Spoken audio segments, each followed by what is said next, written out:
Hey, we're live. Welcome to the Games Tavern Happy Hour. Hey, we're live. Oh, snap. Oh, snap.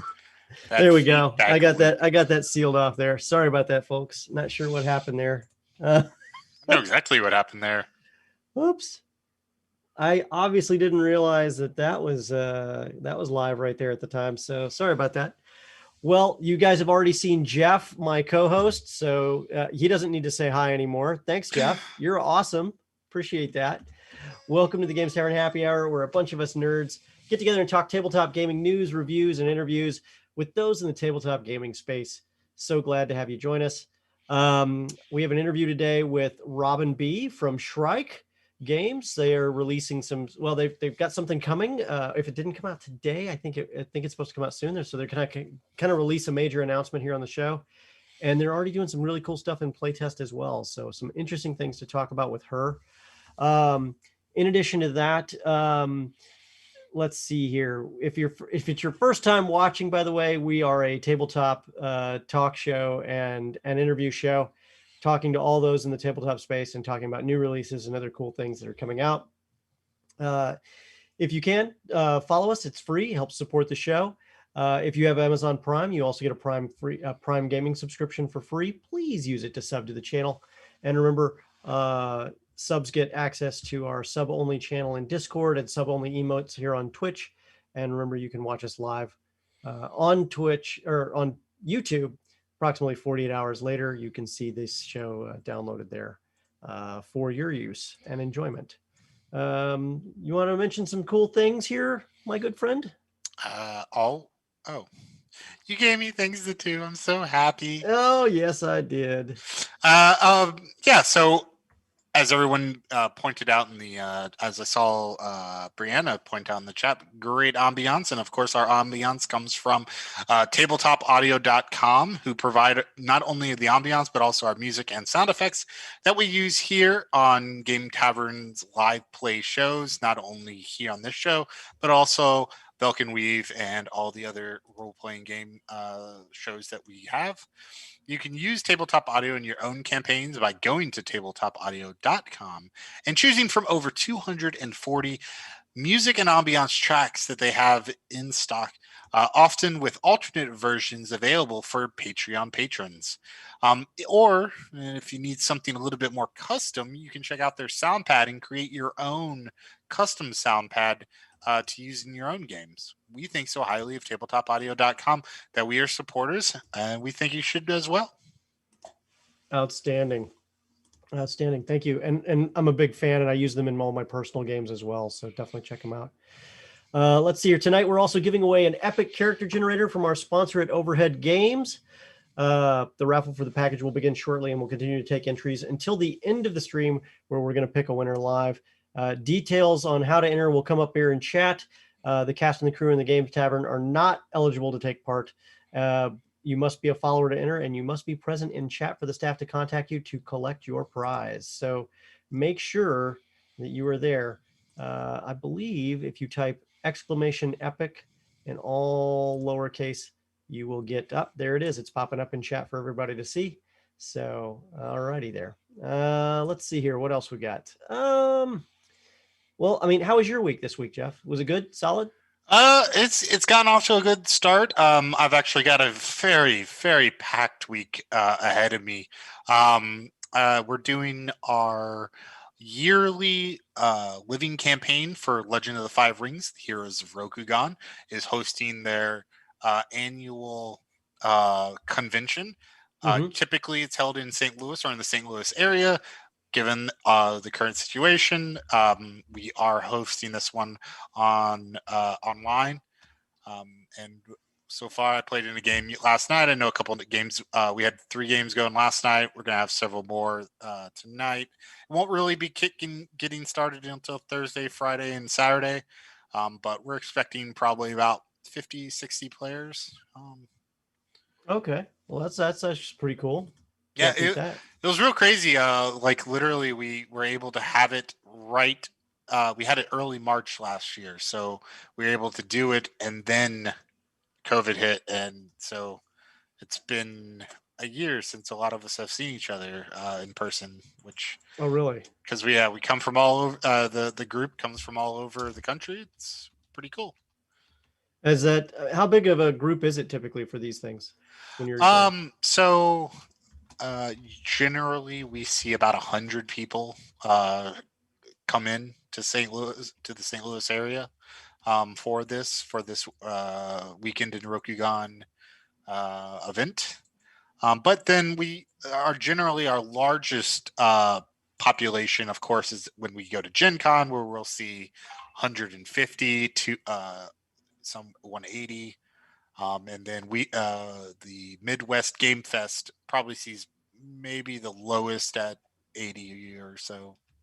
So pretty good living campaign group moving for that. that's Legend actually Violent- pretty cool. yeah, 4th edition. And you guys are doing this virtually this time, or are you going out to St. Louis? I didn't quite catch that. Yeah. We're doing it virtually. Okay. They got a little setup done up and everything with channels and everything. So, how do you feel that's going to be different from what you're normally doing?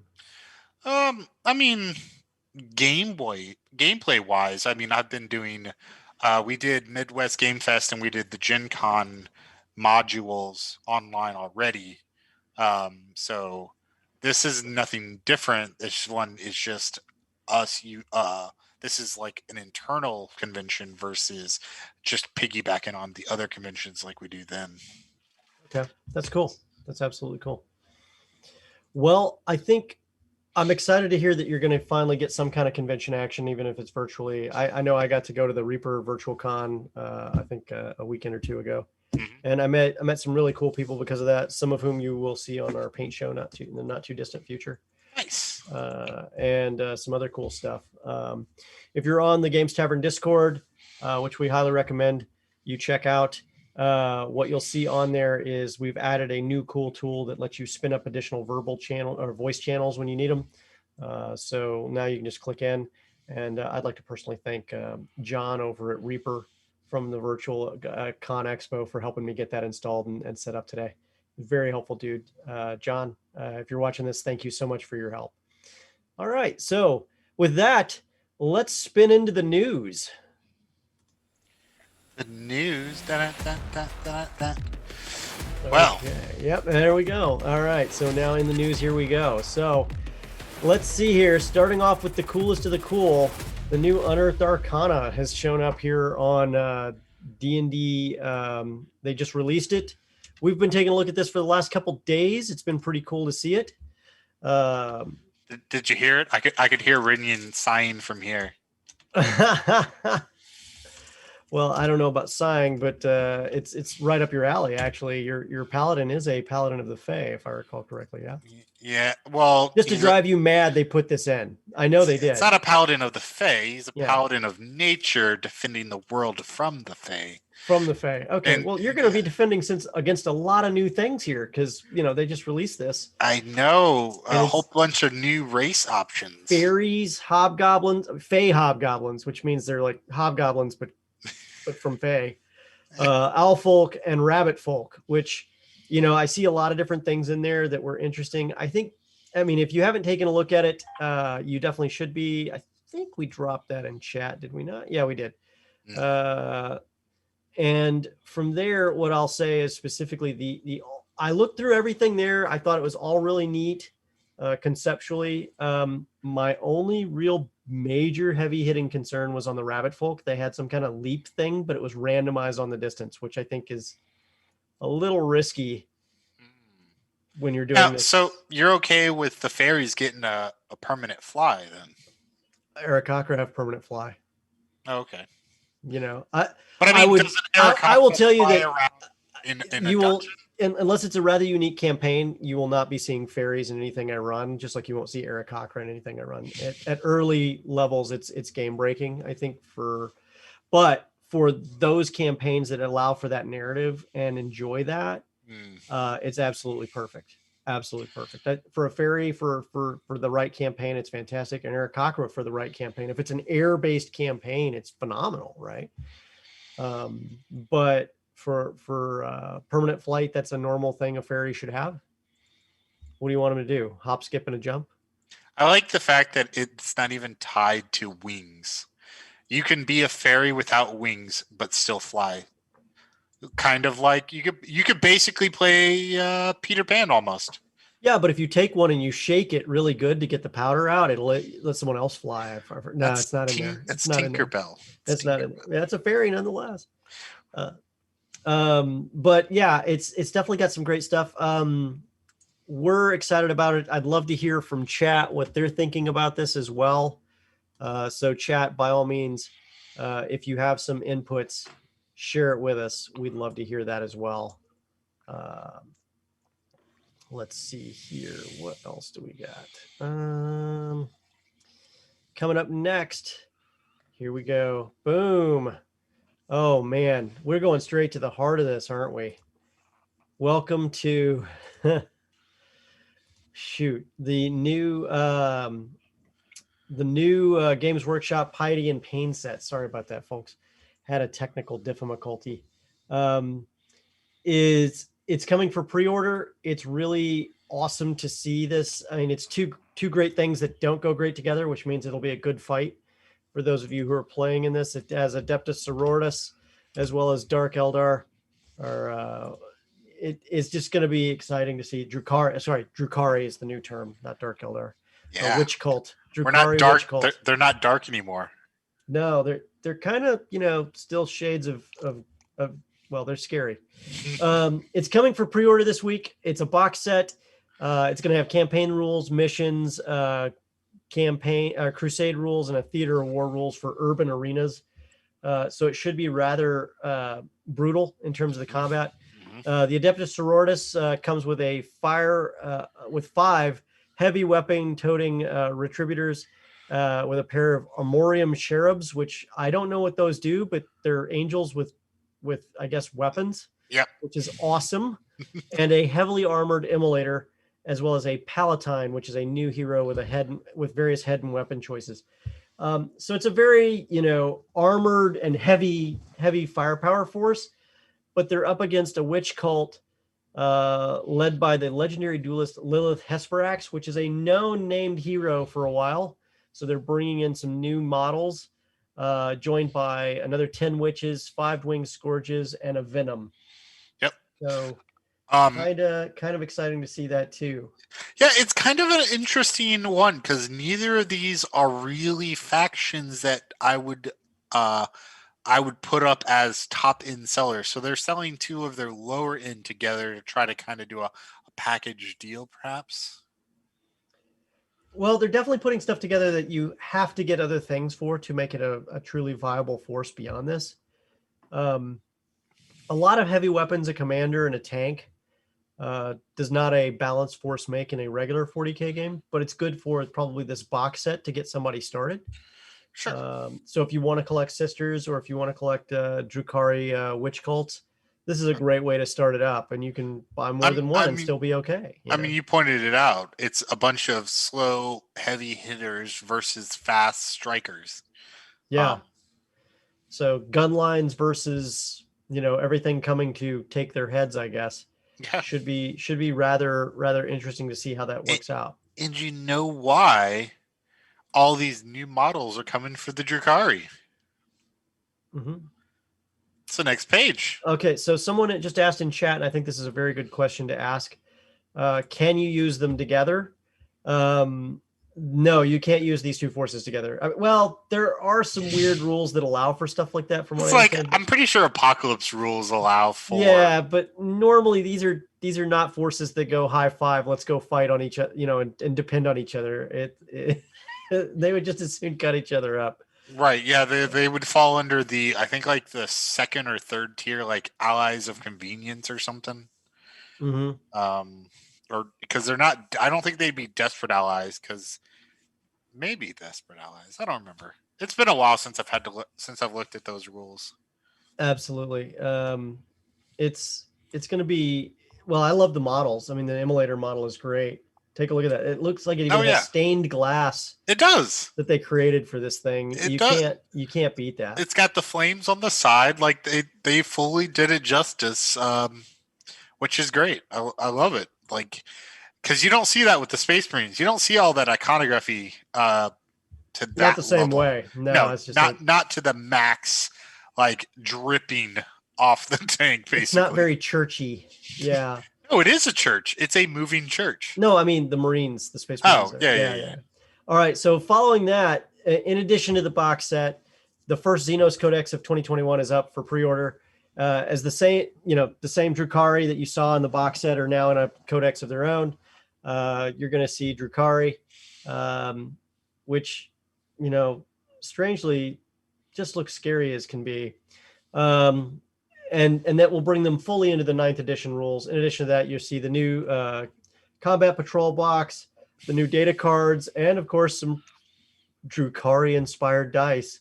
You can't do this without Drukhari inspired dice. You have to have the dice that bring the pain for the pain.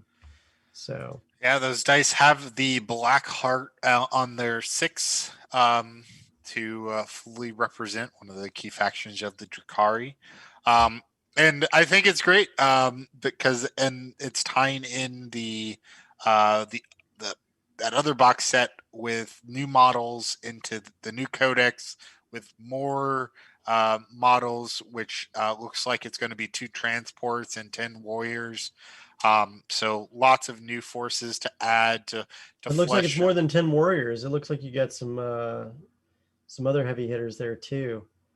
Might be an elite pick or something. Yeah. So, well, there's 18 total miniatures, and I think each of the skiffs count as one as well. Essentially, this combat patrol box with that other box set that we had just shown you, the previous one, combined, that witch force with this combat patrol box gives you a really balanced force. You get some heavy hitters, some fast movers, some great command types, and you can combine that with this combat patrol, and you've got a lot of stuff there at that point. Yep. Totally. What a easy way to get started. Though I know for Drukhari, well, I don't know for Drukhari because I'd have to actually look at what this codex is going to bring to the table, because it's going to be interesting if they are going to still be kind of a fast, get in your face quickly with transports type of force, or is it going to, is something else really going to come to the fore? With a gun line or something. I don't see it being a gun line. It's in their like nature to be melee or like close-ish centric. So I think it's still going to revolve around that. I don't know. Their splinter guns were pretty painful to consider. Yeah, they are. So next up, going into board games, Bring Out Your Dead. Bring Out Your Dead. You want to tell them all about this one? Because this is totally so totally out of left field. I usually don't actually check out Upper Deck. I don't give it like too much detail.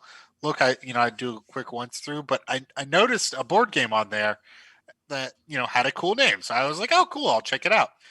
And I go and I open it up, and the very first thing that they list on the bullets is a non-licensed. It's the first non-licensed Upper Deck game that they have released, and it even says down at the bottom like whose IP it is. It says original IP. So Upper Deck has gotten into the game development business,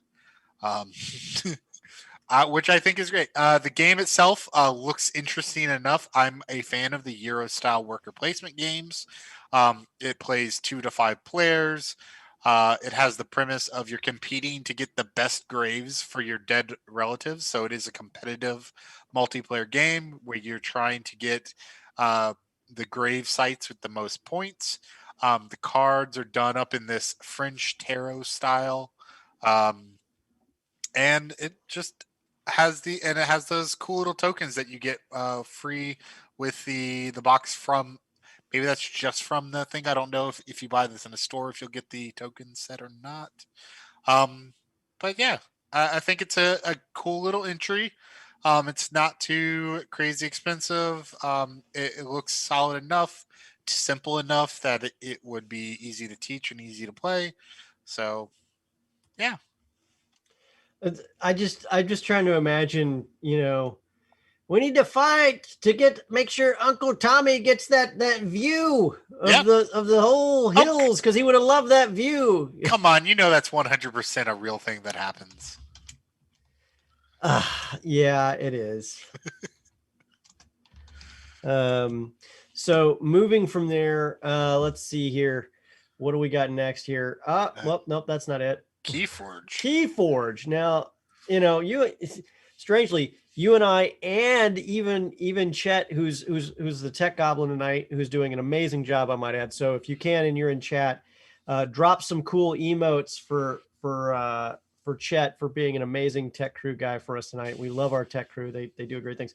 But he had a lot to say about this, which was kind of like, whoa, where did all this come from?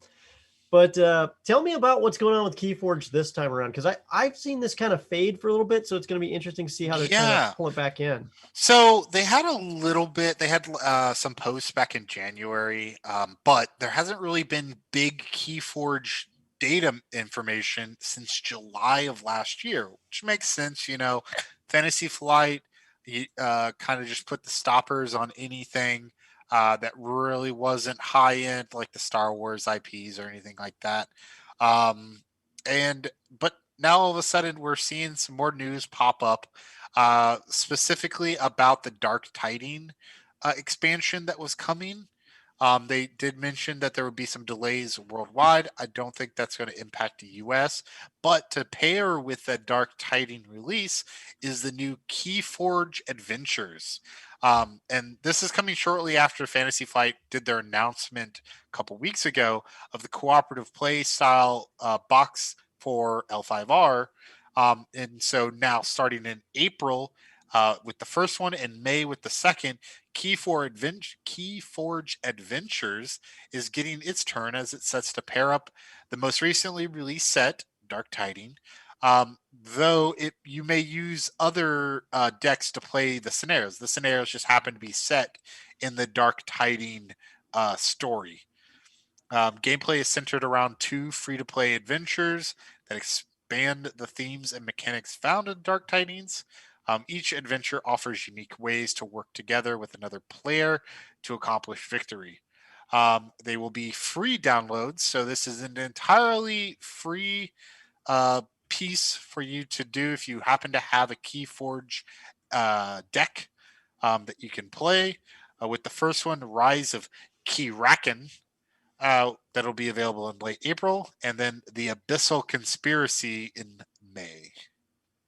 So is it everyone against the Keyraken in this version of it now? I'm not sure what I'm looking at here.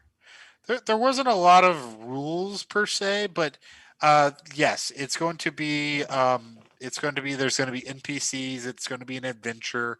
You're going to move from location to location as you either defeat or accomplish whatever the task is in a system that they've developed. Okay. This is looking pretty cool.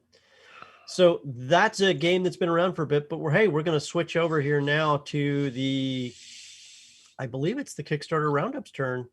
So kicking off, we have Stellaris. Jeff, you found this beauty. What's so cool about Stellaris right now? I don't know. I wouldn't call it found. This thing has been like shoved in my face the last week. So Stellaris, which is and it's probably going to be the biggest whale game of March.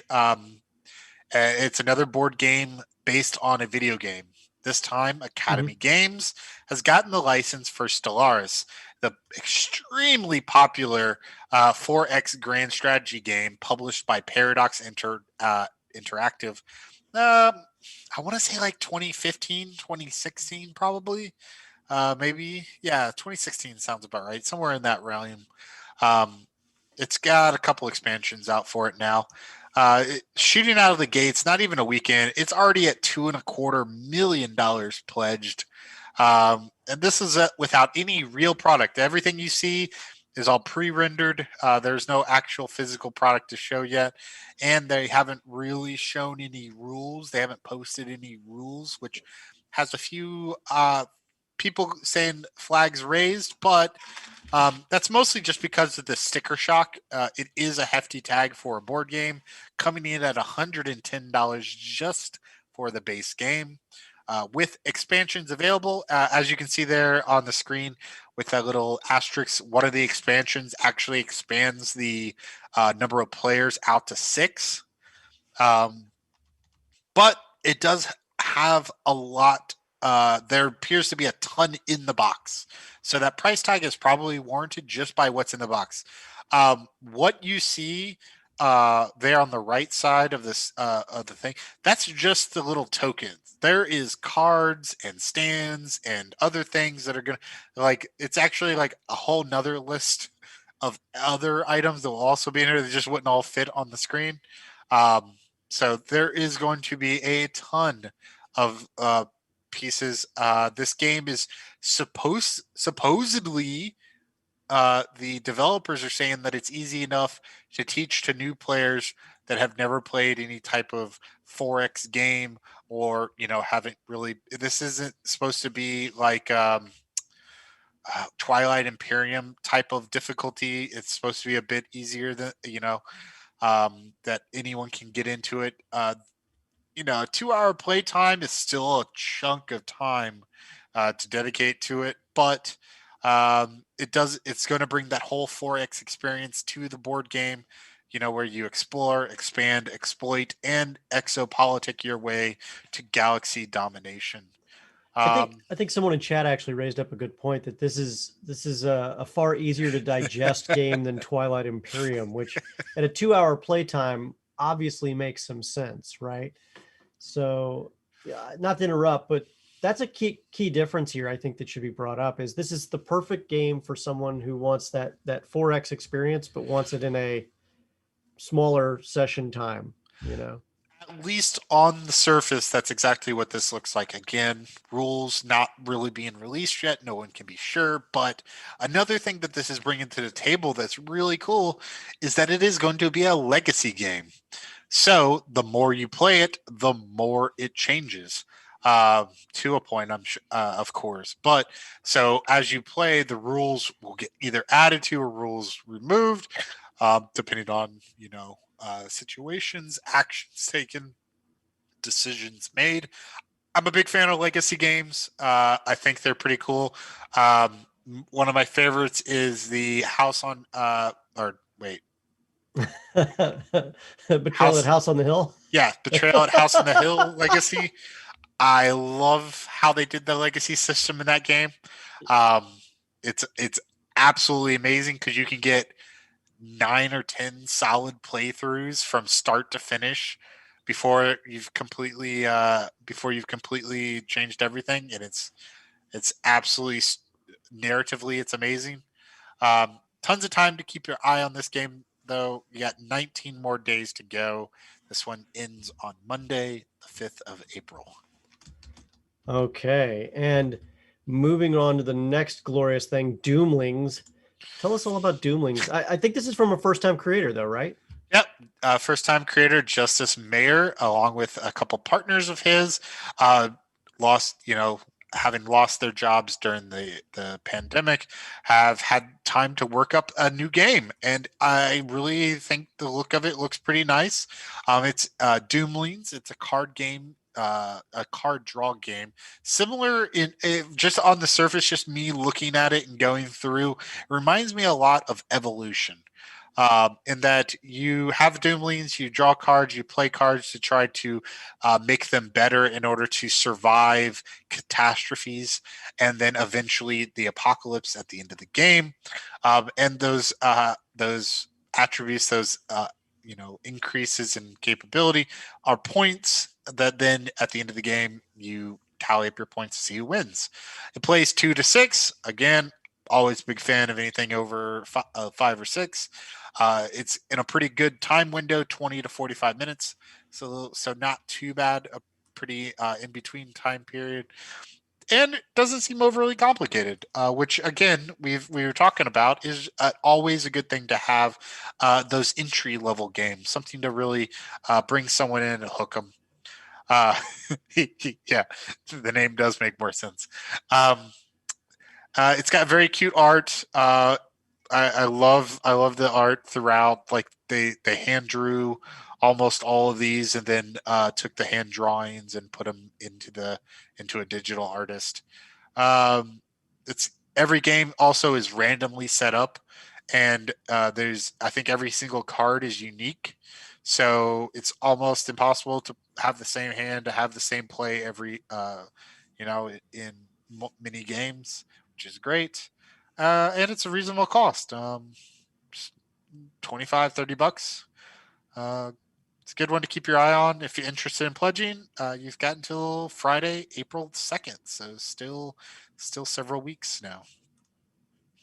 That's just hot right there. I don't care who you are. I love the smiling face on the one Doomling there right at the front. It's like, please come Yes. here. I want to give you hugs. No, for real. Go check out the art. It's pretty cool. Is it? All right. Well, I did put the link in chat and I am checking it out. It is cool. Speaking of cool, we're going from really cool and cheery art to something a little more depressing. Literal exact opposite. But Yeah. I'm not going to fault it because this is still one of my favorite games.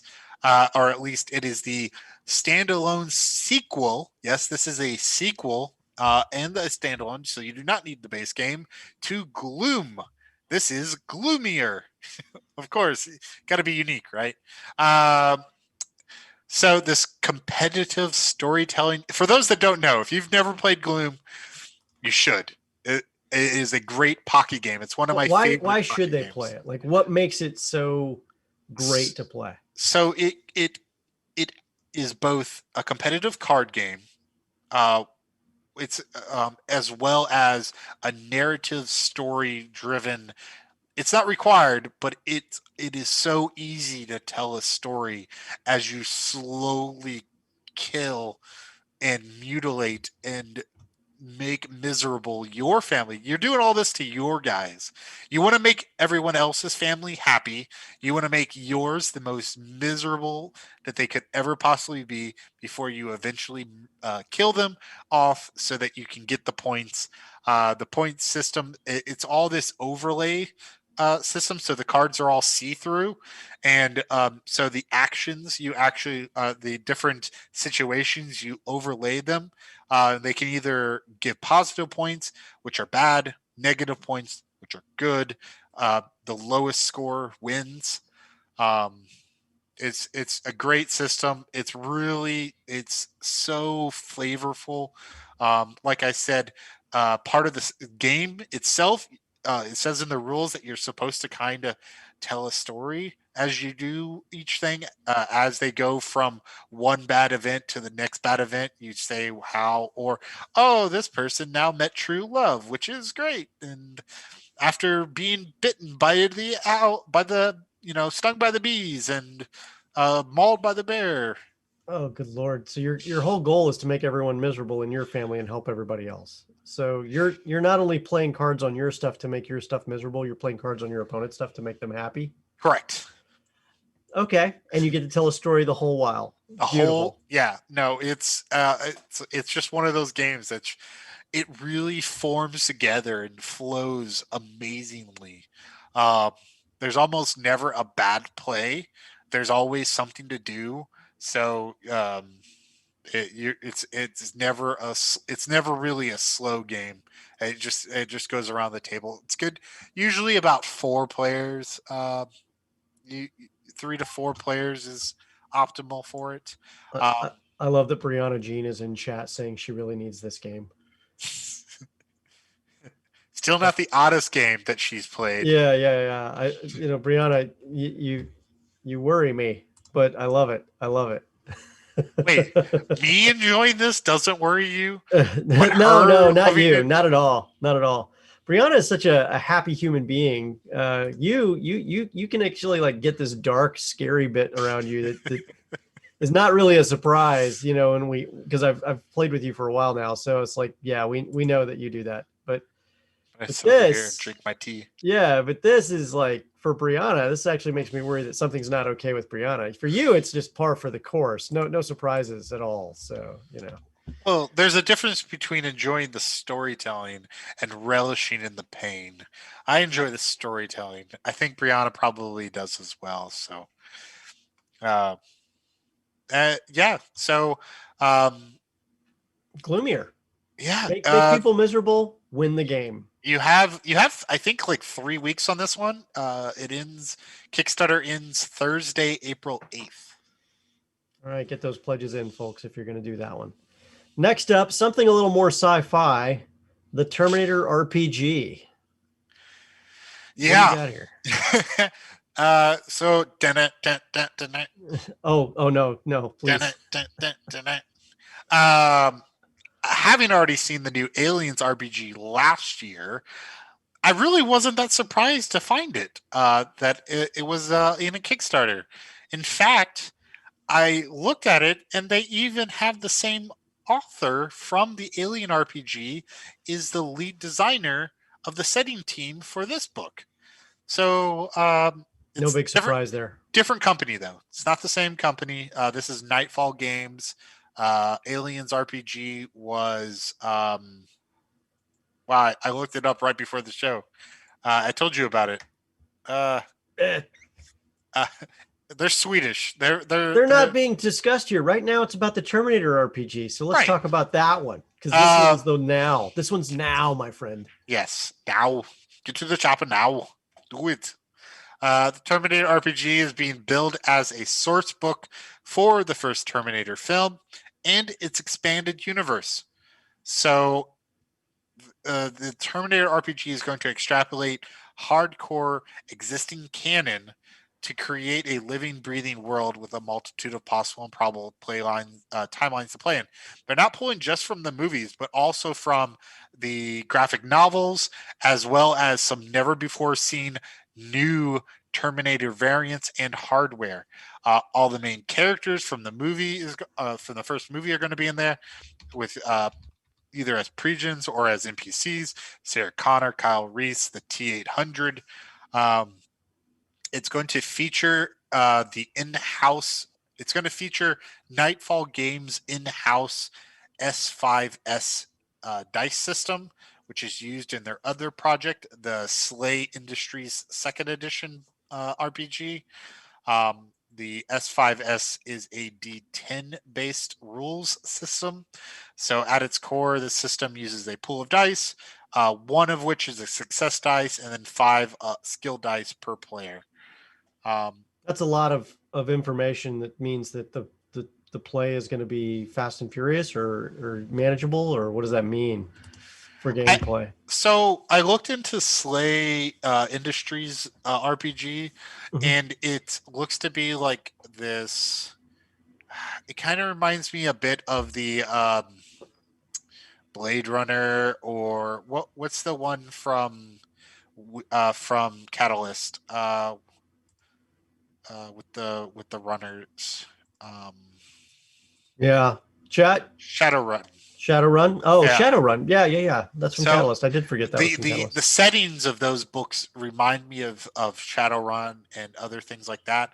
The system itself, kind of. I don't know if I've really played anything that's straight up like that. It kind of reminds me of the One Ring system. That used the D12 and D6s, but it had a success dice and then skill dice. So it's the same idea. Doing it with D10s seems fine. I think the game itself is going to be built to be fast and furious, because that is what the Terminator movies, the genre is, right? You're being stalked, and then it's packed with action. So Okay, this is cool. I love the iconography on the cover. I may and this actually is an have to back official this one. product. This is officially licensed. So they're not only producing this, but they're going to continue to produce it after the Kickstarter, I'm assuming. I would assume so. Yes. Okay. Well, this should be exciting to see. Moving forward. Oh, go ahead. Yeah. No. And into our last. Taking sci-fi a bit further. Coyote and Crow. Yeah, sci-fi role-playing game set in an alternative reality where basically the indigenous populations never there was a cataclysm and it disrupted European colonialism. Basically, no colonialism on this world. So the lore representing more than a dozen North American tribes. It's a new tabletop RPG set in a sci-fi fantasy future. Original role-playing system. It's going to be built around the exclusive use of D12s. So your dice pool of D12. So instead of having just like the previous game with, success dice and skill dice, this is just going to be your normal dice pool type of game. But instead of D6s or D10s, like you would see in a White Wolf game, this is going to be D12s.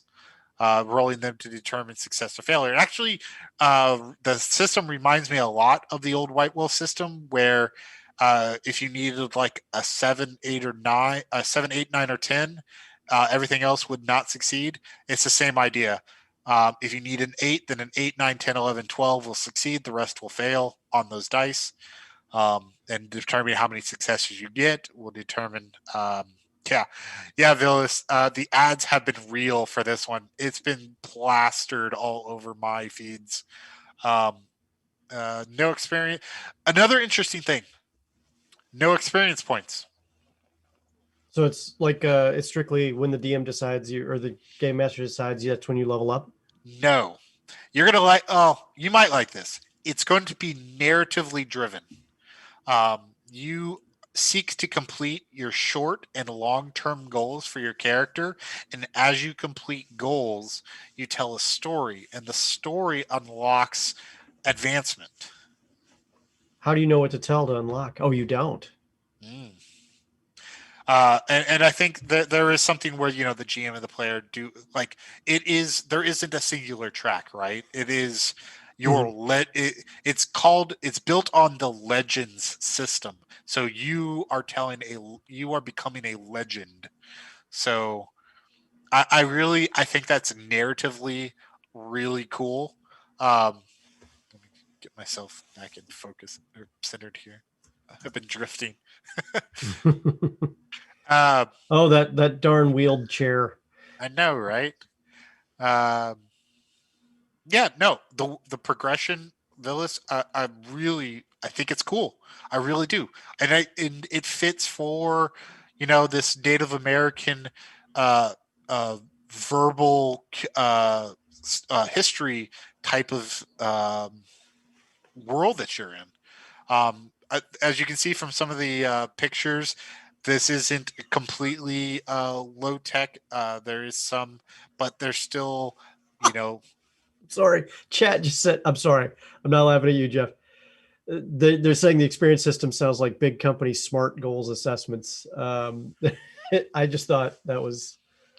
I'm sorry. It caught me off guard. I started laughing. I'm sorry. What is big company smart goals Yeah, assessment? specific, measurable, action-oriented, realistic, and timely. Corporate speak. But I don't know that really fits. But it's really good. I mean, it was definitely left field. That I didn't expect to see that concept thrown and overlaid over a completely alternative history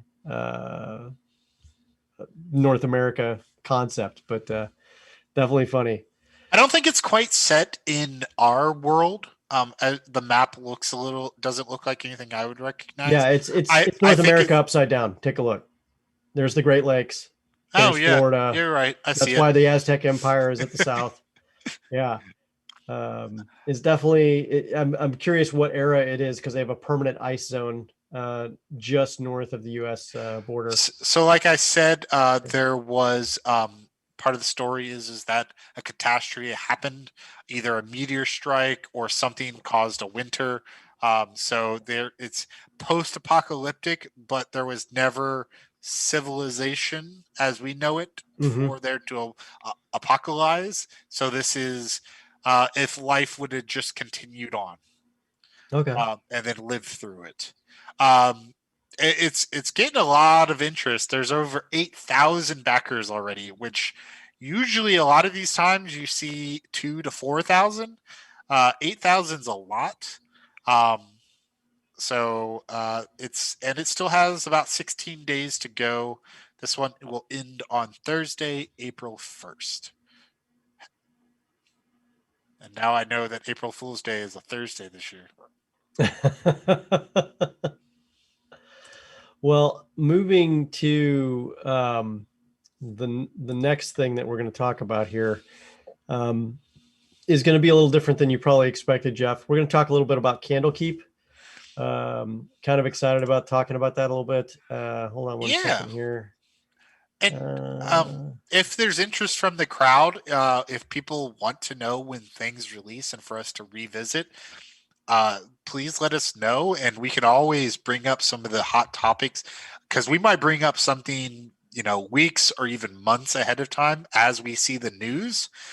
But if you want us to re-engage it or review it, even after it's came out, to go through something and then give our perspectives of it, let us know, and it might be something that we could add to the chat.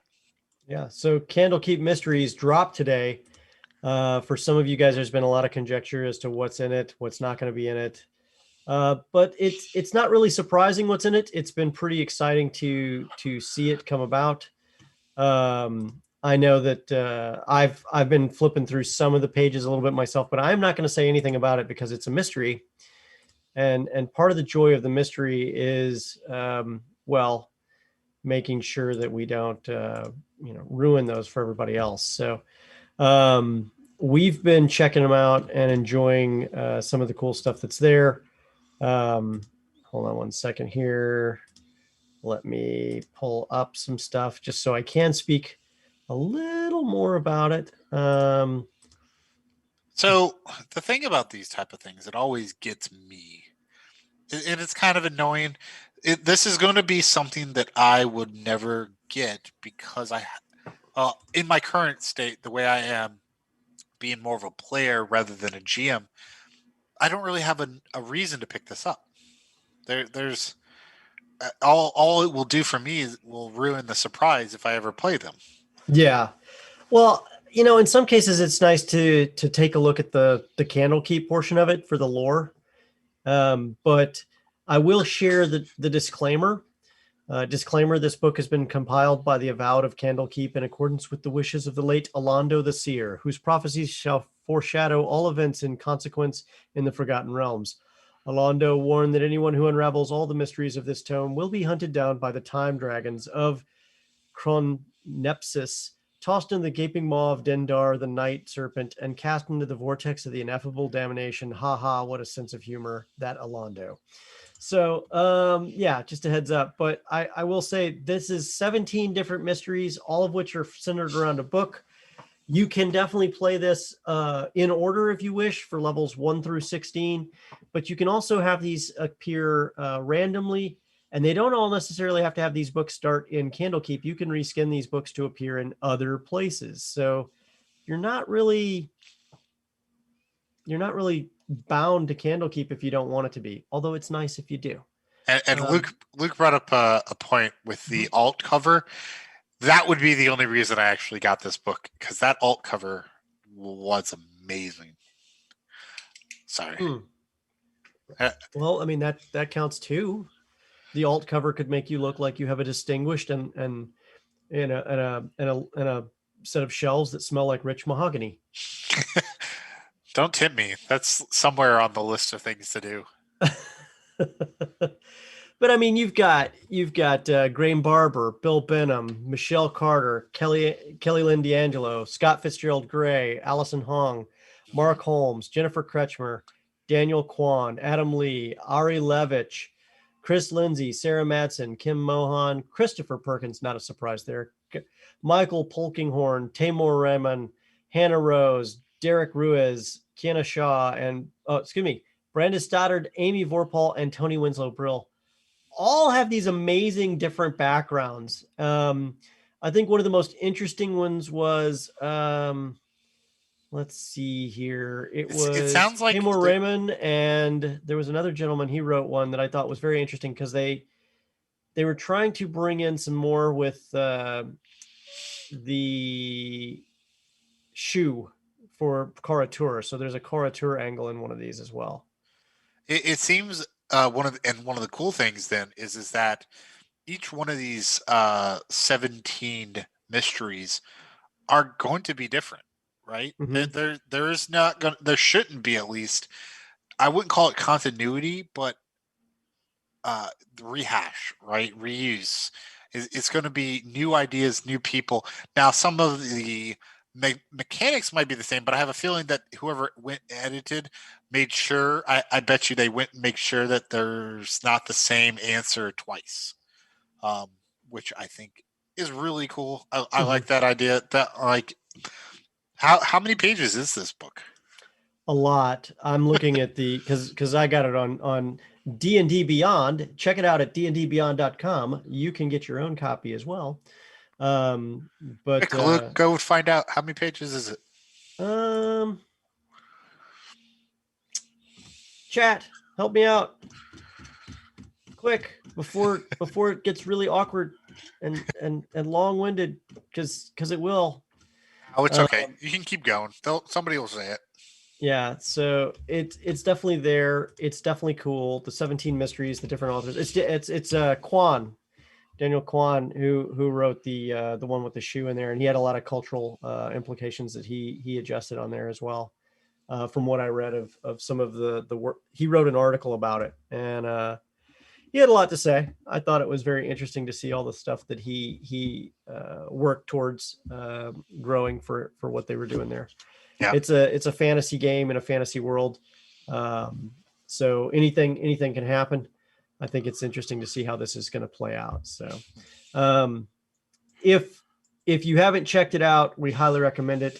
You could wind up seeing it on one of these on a short shot, but we don't normally do stuff that's in a published D&D adventure because we don't want to ruin it for people who are actually playing in these adventures. So excited to see them move forward. So Is this the first publishing of a map of Candlekeep, or yes and no. So the map that they published in here doesn't look like the previously published maps of Candlekeep.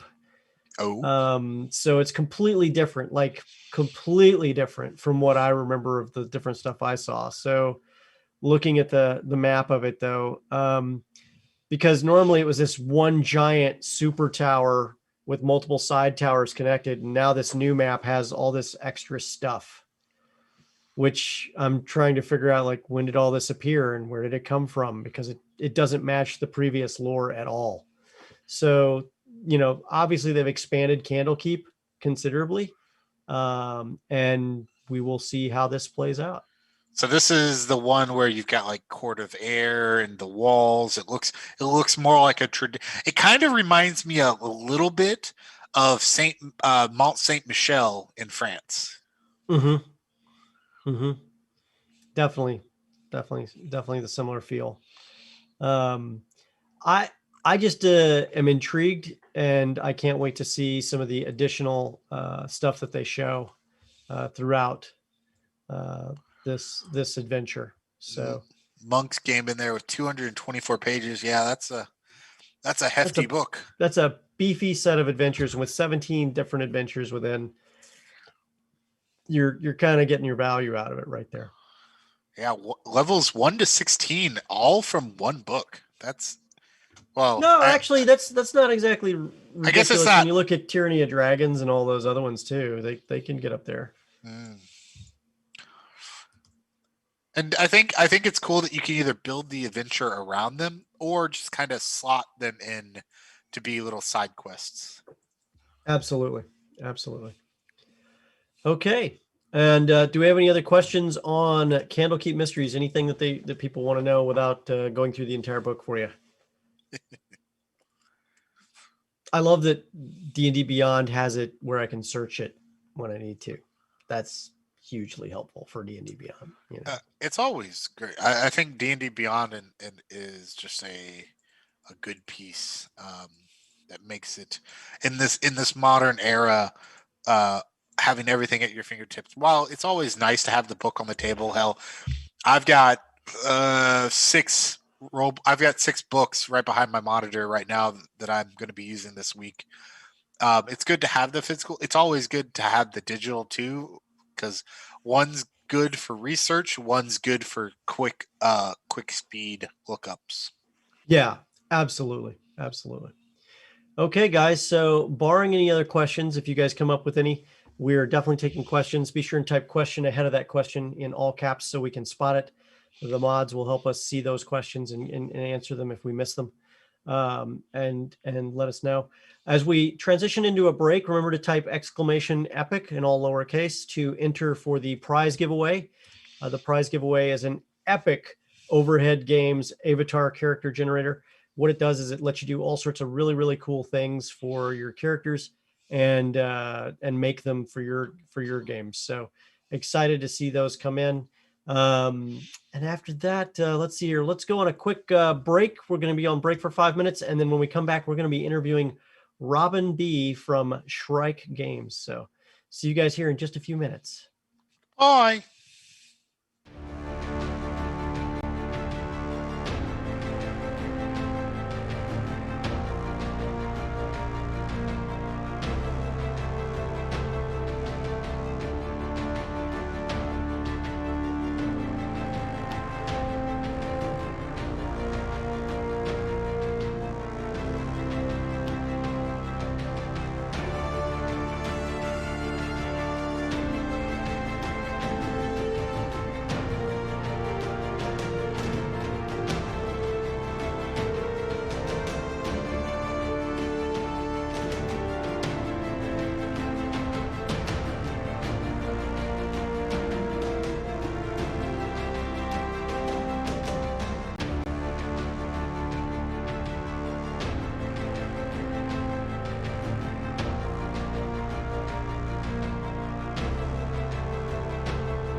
Hey, we're live. We're back. Hi. Thanks. Hey, Robin. Robin, I'm joined by Robin B from Shrike Games. Robin, thanks for giving us some of your very busy time that I know you have right now. Where in the world are you talking to us from? Is it Washington D.C. If I recall? Yeah. I'm a DC local. Our studio, Shrike Tabletop, operates in DC, and we've been operating for about 2 years. 2 years. Oh, outstanding. Or are you always from the DC area? I more or less grew up in Maryland. Okay, Moved down here. Yeah. So pretty much the mega city one that is the DC area. Maryland, Yeah, DC, I consider myself a local in a lot of ways. Like, yeah. So growing up in the area, like, were you always a gamer nerd, or did you come into it later? What was it for you? That's a good question. It kind of ties into the whole Shrike story. Mm-hmm. So I used to be in a choir when I was a kid, things kids do. And I met a kid named Dan, and he had these fascinating books filled with all these colorful miniatures that I would later learn were Warhammer miniatures, as they siphoned thousands of my dollars away. And got into D&D with him when we were 12 at a little birthday party for him. Oh, yeah. And we just kept playing together for 13 years, and eventually we founded Shrike. And so I've been playing games since I was like a little kid. At 12, yeah. Okay, awesome. Hey, let me just take a moment. Chat, if you guys have questions, just type question in all caps and then write your question right behind it. We'll get to it as soon as we can. So we definitely are taking questions from the chat. So you started around what age was it? You were jumping into Warhammer and stuff like that. It was around 12, like right around where I met Dan. It was a bit too early, I think. I don't think I mentally was like ready to play War. I was quite bad for a long time and never really got good. So, well, there's definitely some really great players in this area as well. I mean, this also used to be Baltimore used to be Games Workshop's headquarters city for all intents and purposes. I remember I went to the bunker. Yeah, just east of it in Glen Burnie. Yeah, I spent a lot of time up there. So you started with Warhammer and miniatures games, and when did you kind of how did that work for you? Which was your first army, for example? I got the Fall of or Battle for Macragge set or whatever, and I was always really into Space Marines, and even now I play Kill Team. I pretty much just play Space Marines. I like their big armor. I like them. They're fun for me. I have some other Drukhari and Astra Militarium, and but Space Marines are always my go-to. Okay, well, that seems to fit, right? It's the most popular army in all of Games Workshop. So, was it an easy? Did you transition to tabletop role-playing games later, or was it kind of like at the same time, roughly, that you were jumping into those things? Simultaneously, like I said, Dan had a birthday party where we started playing D&D 4E, and I played 2 characters because we didn't have many players. So I played a rogue and a cleric who beat each other up for information, and I was a child. I was the random player. Well, it sounds like you had fun. Yeah, and but the freedom that storytelling kind of offered for that, just like even 4E, which objectively is a little bit more of a rigid system. It was just the options and the way that storytelling mechanics empower mechanics for games empower storytelling just really fascinated me, and it would stick with me. As you grew into those storytelling moments, because you mentioned you were young and a child when you were playing. The game was quite bad. Yes, you've obviously stuck with it, and you've continued to do that. I mean, what was your when you played this cleric and this rogue? Did you, as you grew into it more, did you change the way you played? Do you change the things you play? Good question. I mean, I could actually draw a direct through line to the game that we're interviewing about today. It starts shortly after that. Those were pre-gens from the 4E box. Okay. Then I made my first character, who more or less was a grim, dark, edgy anti-hero character. And then I started writing stories about that character, and I started making settings around that character, ran a campaign. Soon the world became more interesting, and I stopped hyper focusing so much. And by the time I'm 16, I'm more telling stories about this world called Viad and setting little campaigns in it. I eventually transitioned away from 4E, played 5E for a bit. I was one of the playtesters for Next. That was before Next was called 5E. And Next, then start playing. I started hanging out with this group of friends who refused to play D&D. It really upset me because I was like, I didn't know anything else but D&D.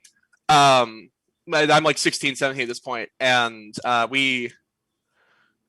started learning indie games, and I started learning other ways to tell stories besides just the standard D20 method. And I just was fascinated with the way that different games tell different stories, and I just got so into it. What was the first indie game you tried out? Marvel Heroic, and it's I don't know if it's not really. I think it's still pretty indie. It's Cortex now.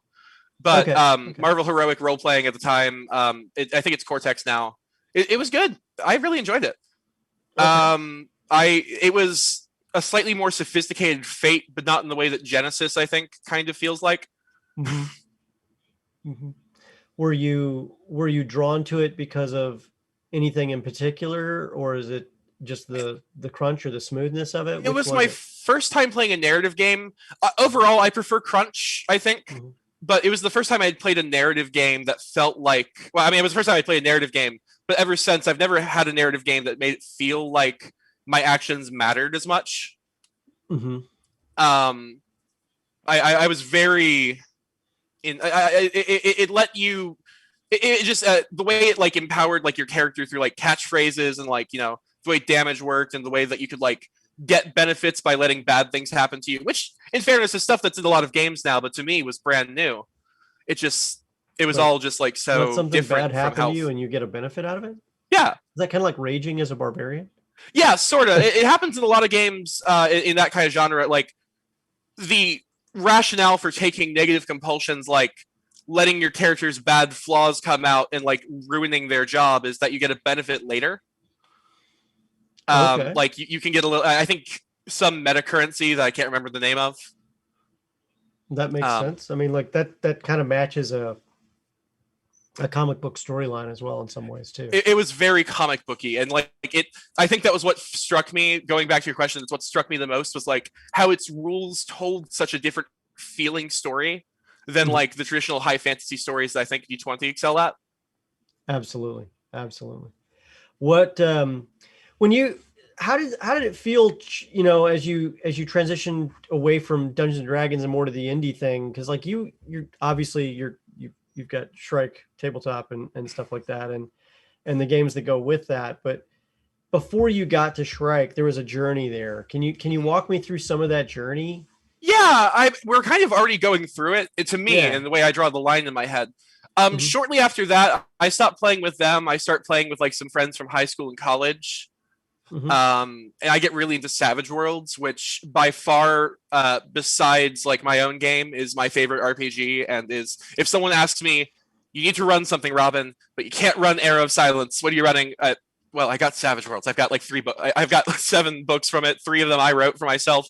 I wrote a bunch of setting guides. I dabbled with game design first by writing setting guides for other games, and Savage Worlds being a generic system, let you empower. It really empowered the kind of stories I wanted to tell, which was high action. I tend to prefer systems where guns are pretty lethal. I like I like systems where gunplay is like as exciting as like melee. There's not a lot of hit point based systems that do that for me, but the way that exploding dice work, Savage Worlds, and also just the way that you take flaws to make your character better. It forces you to take flaws and then you make your character better with edges. And these things like kind of define your character in such a unique way that you never even need a class. You already know what you do because you have your skills and your rough attributes. Right. So that was Savage Worlds. I started developing for that. And then by this point in time, I'm like in my 20s. I've played dozens of systems. I like them all. Well, not Rain. Rain was bad. Where did it go from just being a game player to someone who actually looked at the mechanics and analyzed them for things like, smooth or playability or elegance and all those different factors that come into gameplay. Yeah. Was there a moment that like the light bulb clicked for you, maybe, or was there? Yeah, I think it's when I'm working on Savage World stuff, because Era of Silence didn't start as a game, like its own game. Like I said, it kind of started with like that character in that world, and Savage Worlds was the first setting in which, like, the first system in which I wrote an Era of Silence game in like its current form. And I made a setting guide for it. And making that setting guide, I thought a lot about how my story would act mechanically.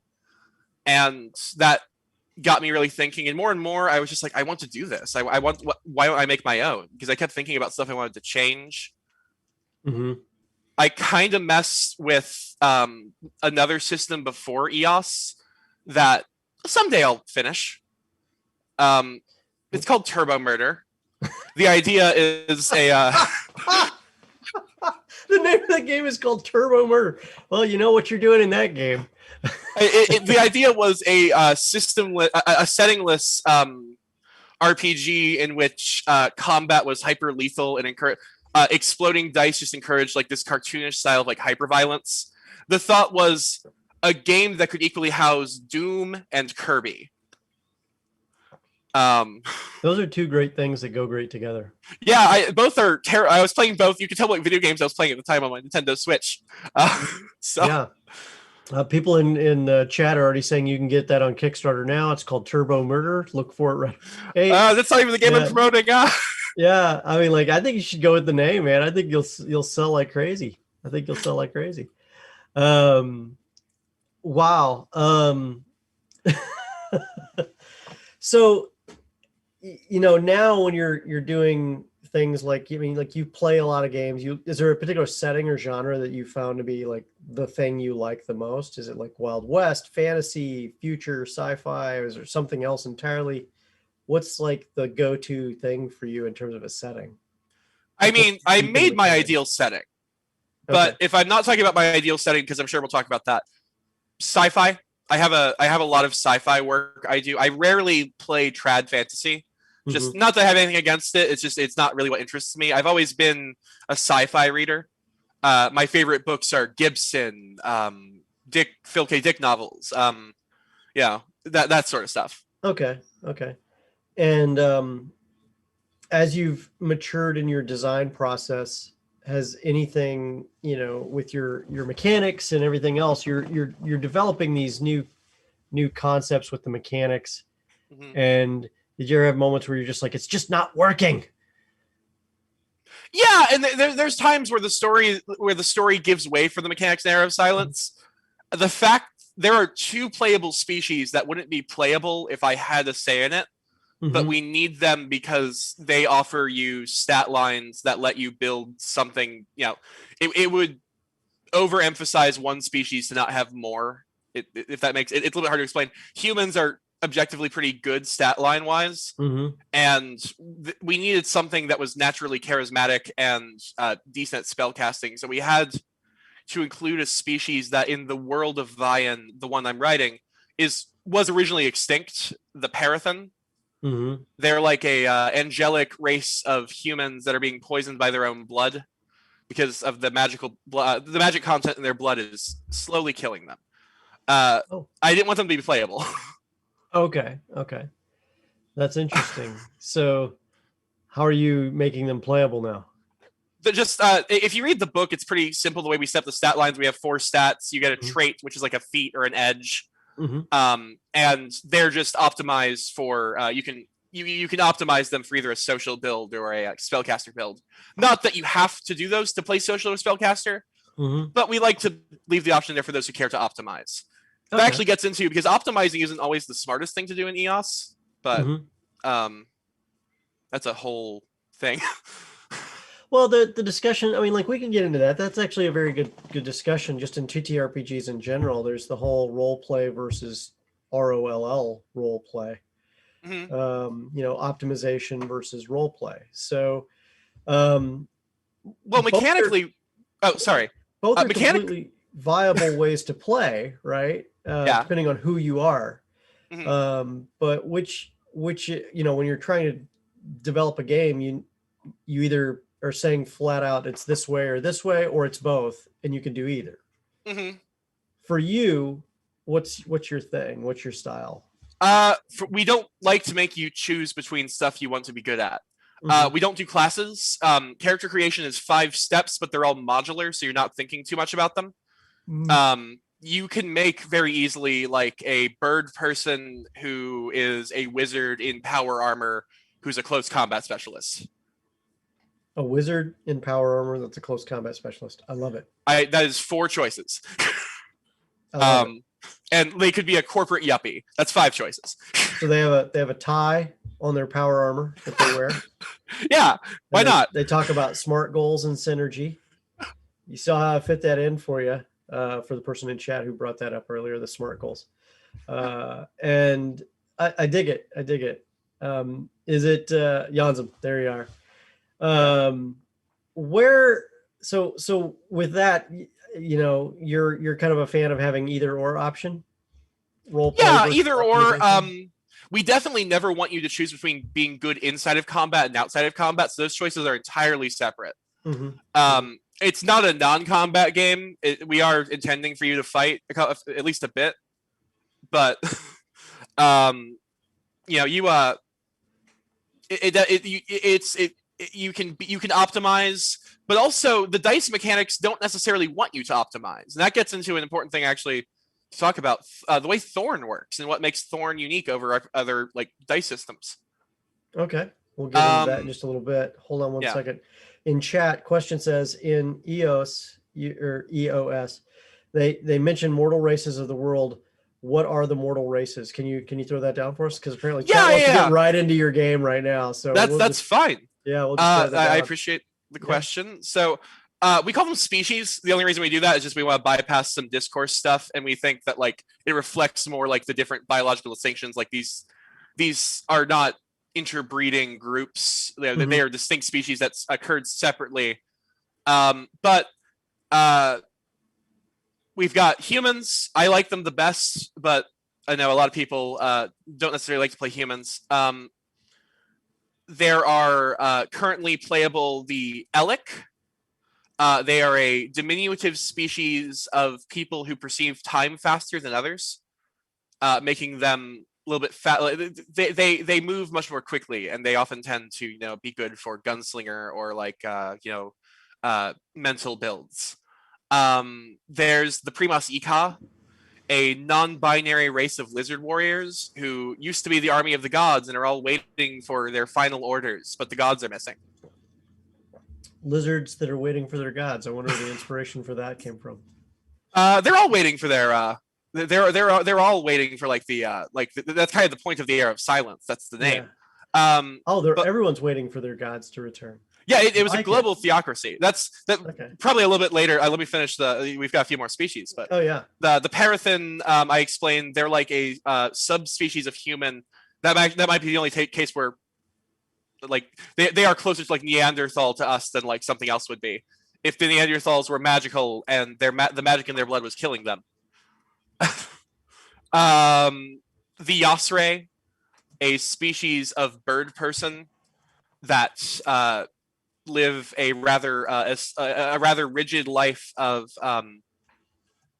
emotional control to deal with some rage issues they have, kind of like Star Trek Vulcans, except birds, and they have a fly stat. Those who enjoy like construct style characters, not available yet, but next edition, hoping to do what we call Sporeborn, which are a fungus powered construct. The circuitry is an intelligent array of fungus. I have to see this when it comes. I'll send you the stat line later. Yeah, that'd be amazing. And then the mention of the wizard in powered armor that's a close combat guy is and also a business mogul is literally wearing what's called a power tie. Yeah. So I like the power armor power tie combo. Thank you very much, chat. You guys rock. So with all these different races and they're taking place in your world, let's get into the actual title of your latest release that's coming out or is about to release. It is out as of yesterday. You can find it on all of our stuff through our links. I'm sure it'll be available. So, Era of Silence. So what created the title Era of Silence? For one thing, it was originally going to be a podcast, but then not originally, but like when that title came around, I was trying to do a podcast with it. And my friend was like, well, that seems to be like the theme, that there was this world where all the gods were missing. And like, it's kind of like the world decaying sense.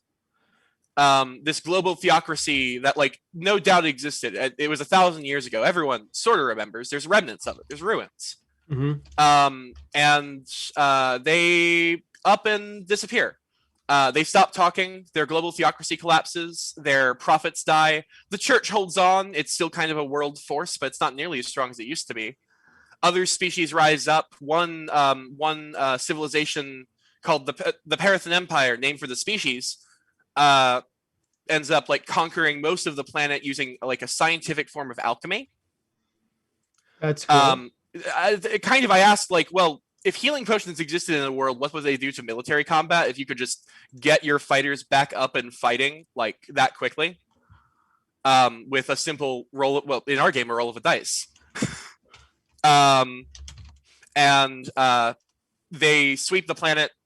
Then a earthquake and super volcano happen in short succession that bury the planet in ash and like shatter the firmament. We call it the Judgment. Sounds very judgmental. Yeah.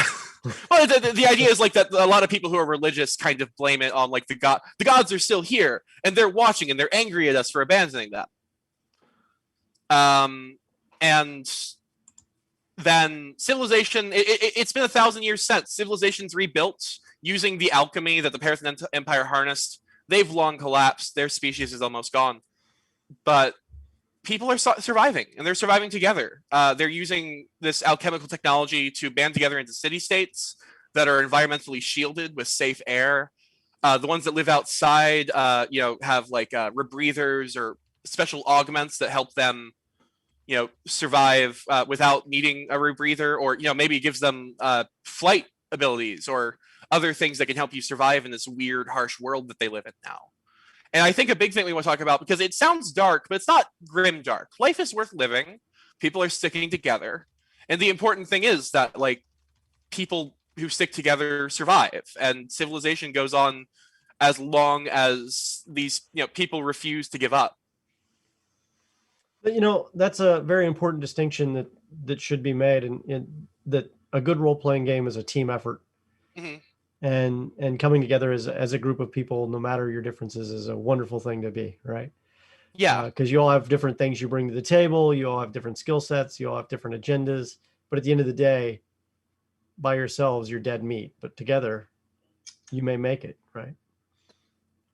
And Thorn as a rule set, the system that we built Era of Silence on, very much empowers that.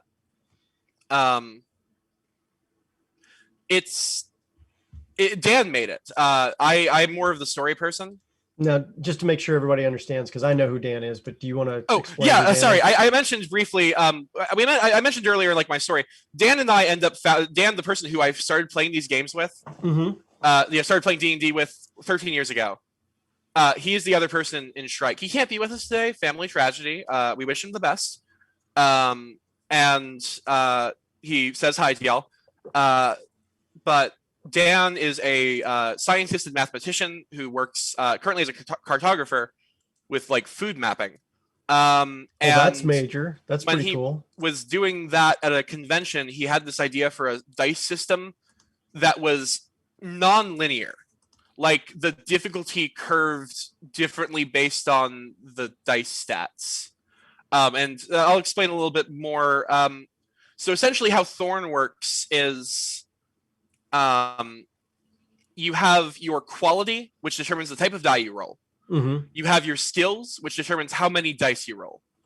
You want to roll low. And it's a variable target number. What that interaction of that four things does is that depending on the target number, either your die type or your skill level matters more. So it creates situations where no one player is always the best at something unless they like just so hyper specialize that they kind of break the game, which you can do. But it's definitely, as the rules go, it really encourages teamwork in a way that we haven't seen a lot of other dice systems doing, because it really it wants you to work together and like talk about who has the best stat. It's not just the bard's moment.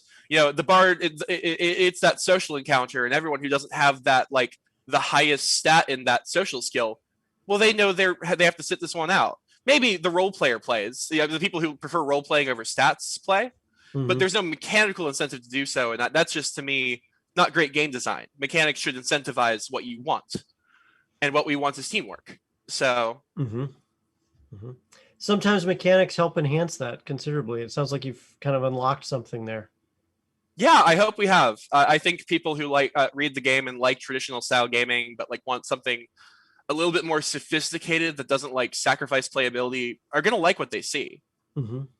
And we've linked that in chat, by the way. So if you guys want to check out, the 0.6 open playtest is available, along with www.shriketabletop.com and a whole bunch of other things linking to their social media. So you can find all of this great stuff is in chat. We will, of course, also link this in our Discord. And so that people watching after the fact can go to the Games Tavern Happy Hour channel and check that stuff out too.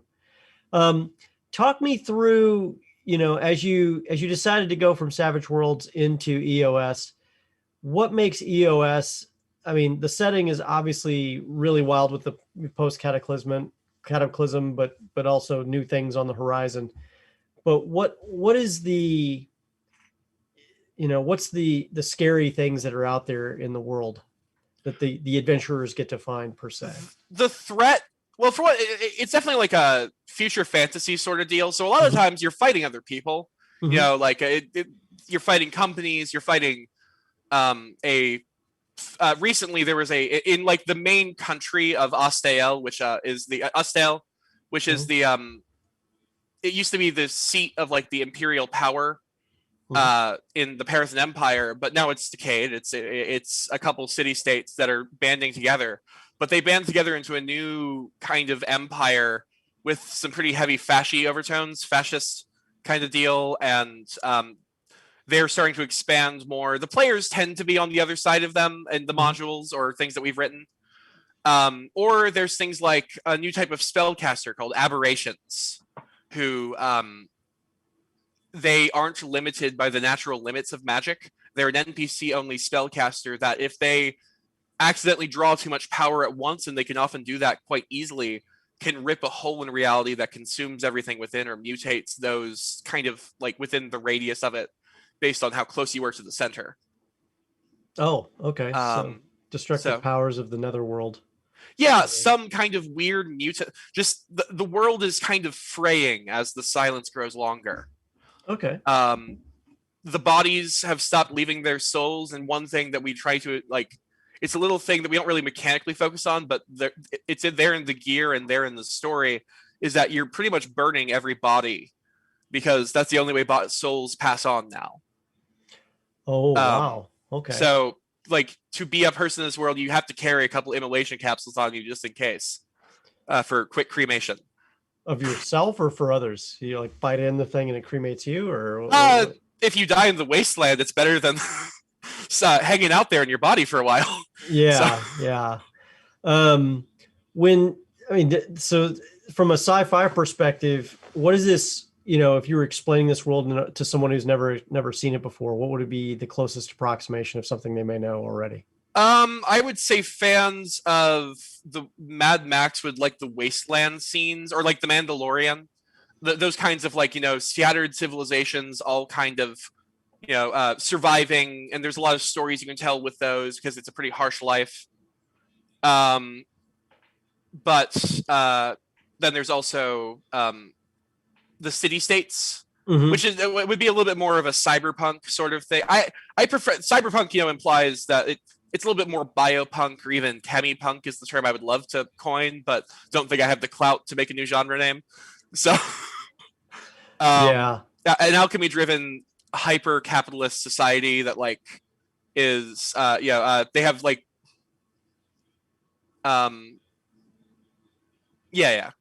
alchemy-driven hyper-capitalist society.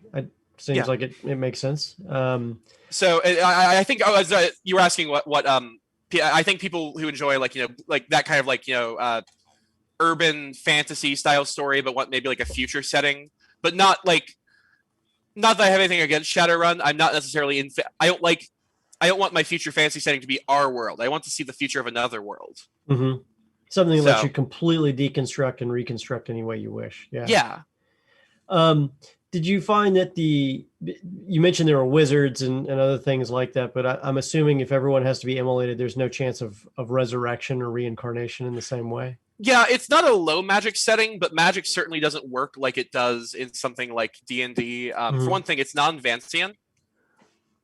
Which Non-what? Non-Vancian. So Vancian magic is the concept of distinct spells. I cast Fireball. I cast Magic Missile. We have that with utility spells because you can't really, when you define an effect, at some point it does get kind of Vancian. But for combat spells, it's a build your own spell sort of deal. You mix and match effects, and your target number is like different based on what you match. More powerful spells being harder. And you can make a fireball by making like a multi-target blast spell, or you can make a sniper, like a magical sniper rifle, by a long-range piercing spell. I dig it. Yeah. Okay. Yeah. It's so once you learn to like any trad game system, magic kind of takes a little bit more reading than I think other builds do. But it's very rewarding. I think fans of Avatar: The Last Airbender will like how it feels. Okay. Because you can literally create like a magic phantom like sniper rifle effect. And you describe how it looks. Yeah. Okay. Oh, you get to do that too. Okay. Yeah. We don't tell you how it looks. We just tell you what it does. Yeah. You decide. Okay. I dig it. For example, I could just, put up two fingers and go choo, choo, choo, choo, choo, choo, kill pew, pew, and do that. Or I could say, I put my hands together and I, fire out a bolt and it looks like a sniper. It works like a sniper rifle does. Or I can create a phantom sniper rifle, and all three of which are perfectly viable uses for the same spell-like effect. Yeah. I dig it. That's actually pretty cool. I like that it leaves room for story. It made Dan very tired, but we're very proud of it. What are some other distinctive things that make that game so unique?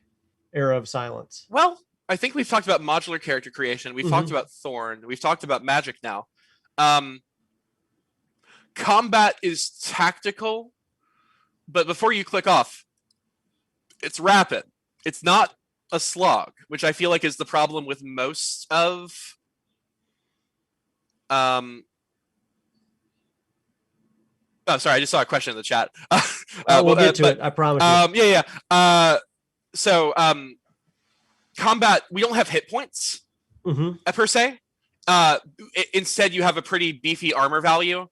So if you're wearing armor, if a shot, because it's a gun heavy system, presuming a shot hits you, your armor takes it, and you either it takes it or you don't, and you go down. The emphasis we then put is on cover.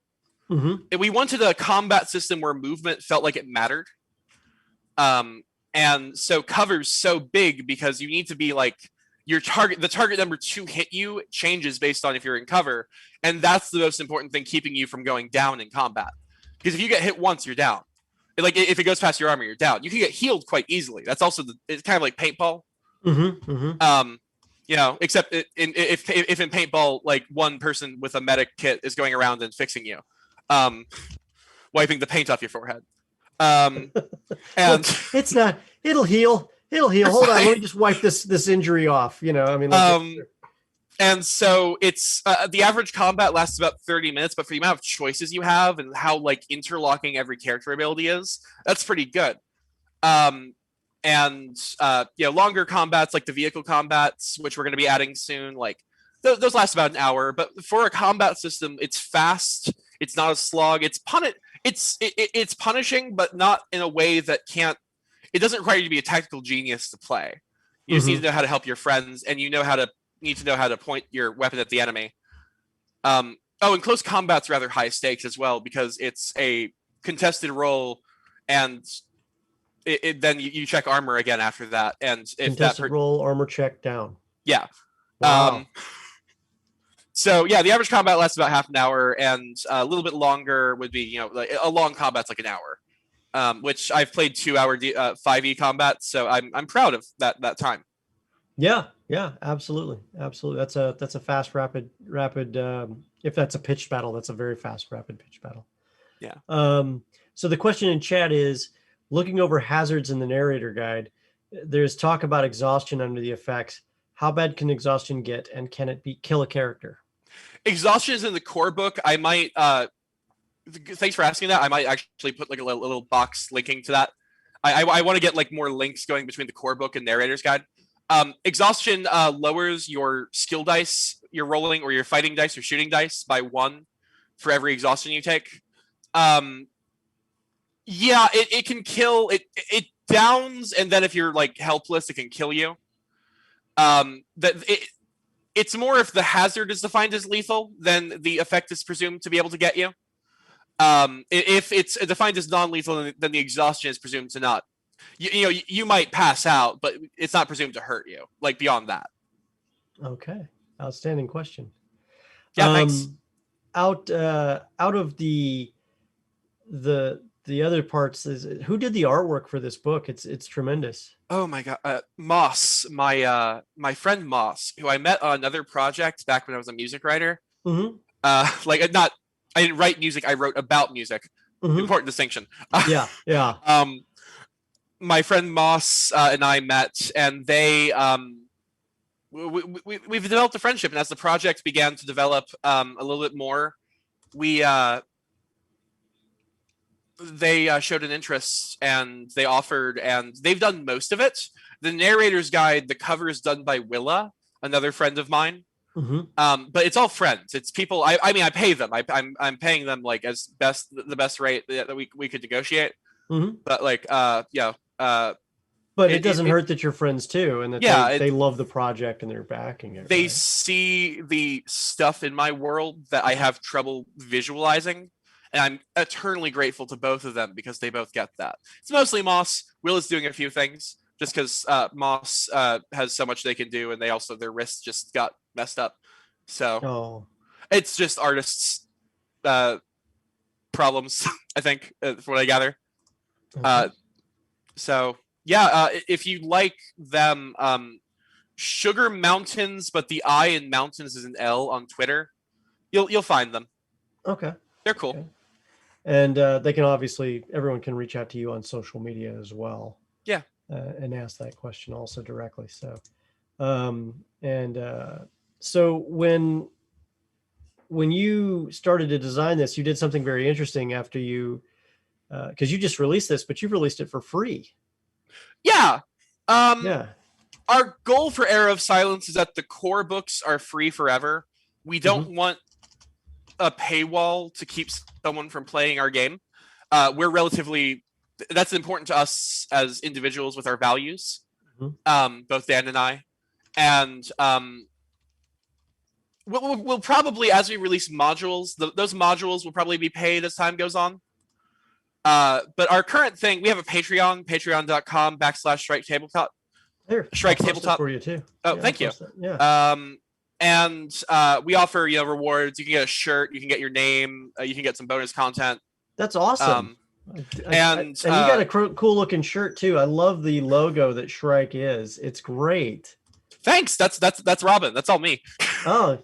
Well, sorry, Robin, you definitely outdid yourself there. It's a great looking white Shrike on red background, and it's cool. Yeah, correct myself. Sorry, it was all me. We had to change that recently because there was a whole thing.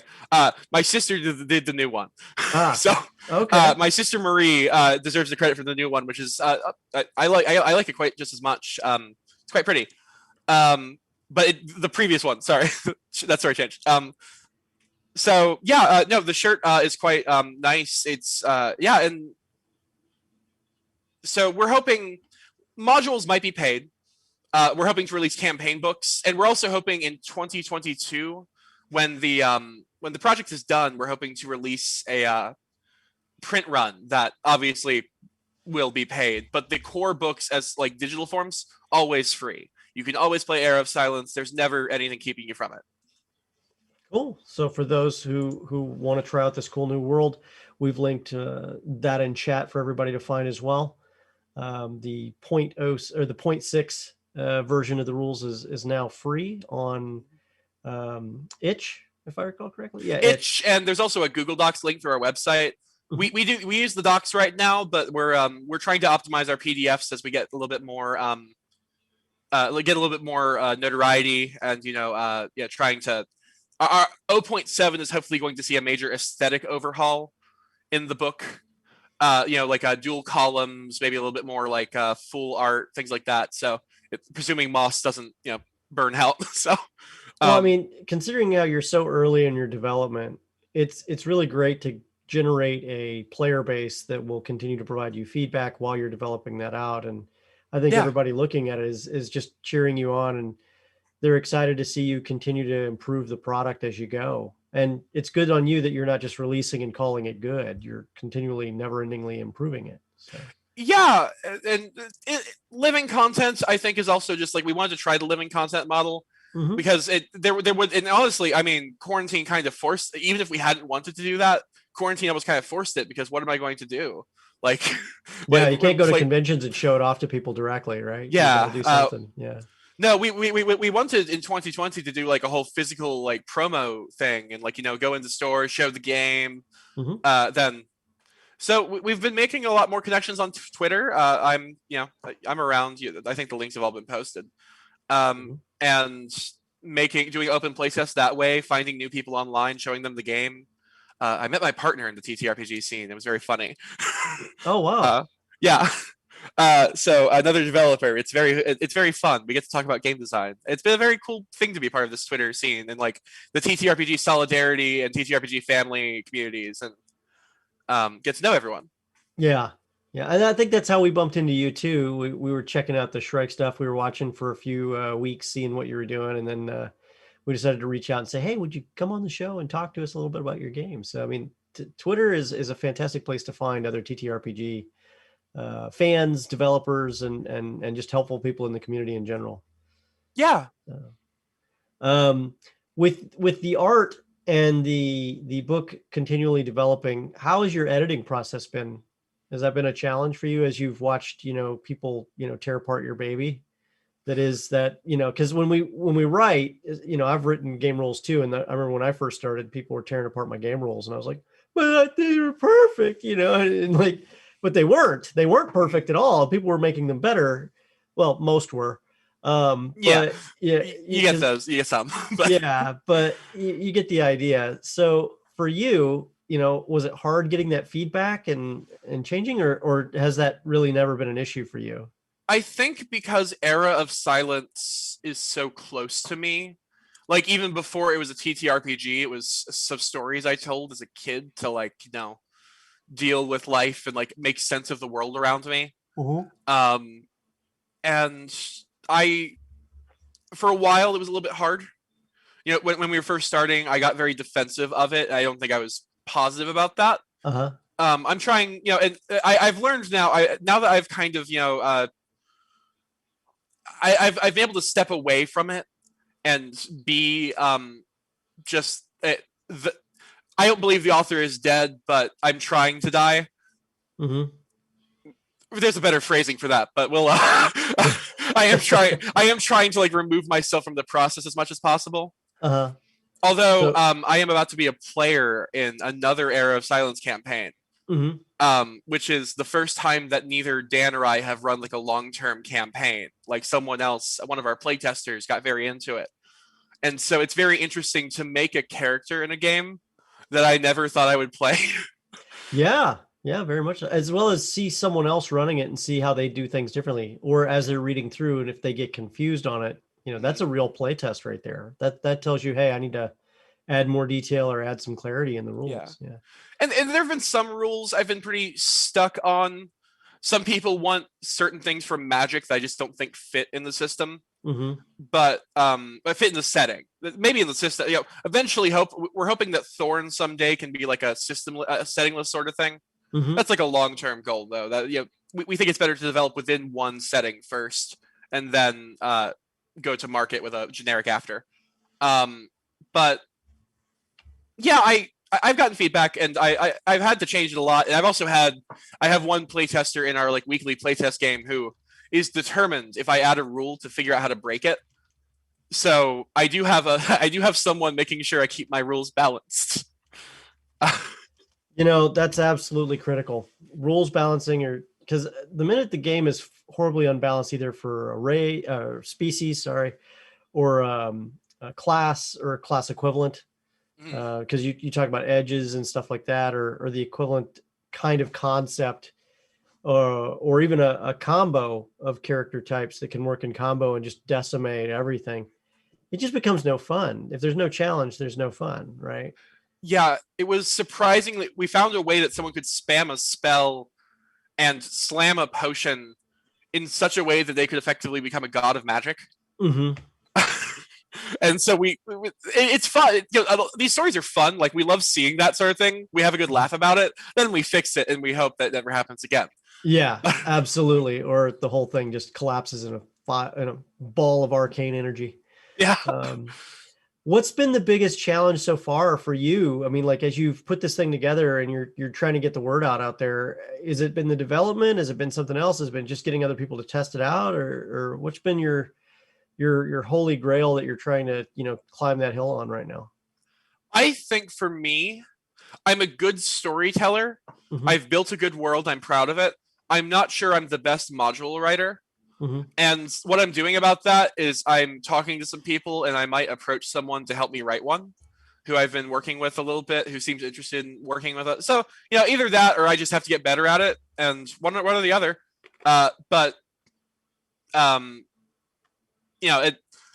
The goal is to have other people besides me just writing on this, right. Because I myself am a limited human. So, well, it is a team effort, I think, if you're doing it right.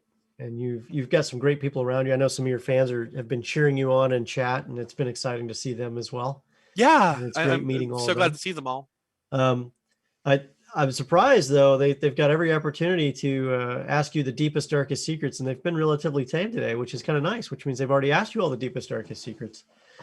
So what is the, because we're actually going to be, I think we're reaching toward the end of our time here. So I just want to say, if people want to test this game and give you feedback, what is the way they could tell you, they could provide you that feedback?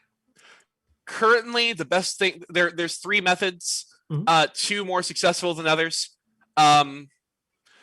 You could leave us a comment on our itch page. You don't even need to download from itch, I don't think. I think you just comment, if you prefer the doc like I do. You can also download from itch that if you prefer the PDF, which more power to you.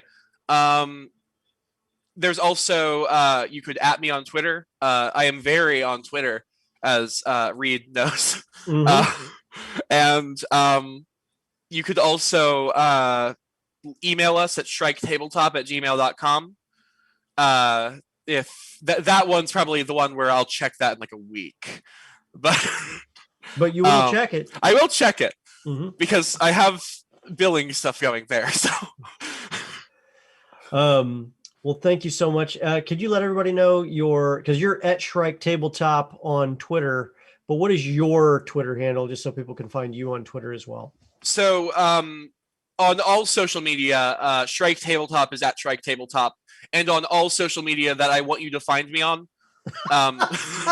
Very, very critical difference there. Very important distinction. I am Shrike Robin. Just Shrike Robin, no spaces or anything. Just that name.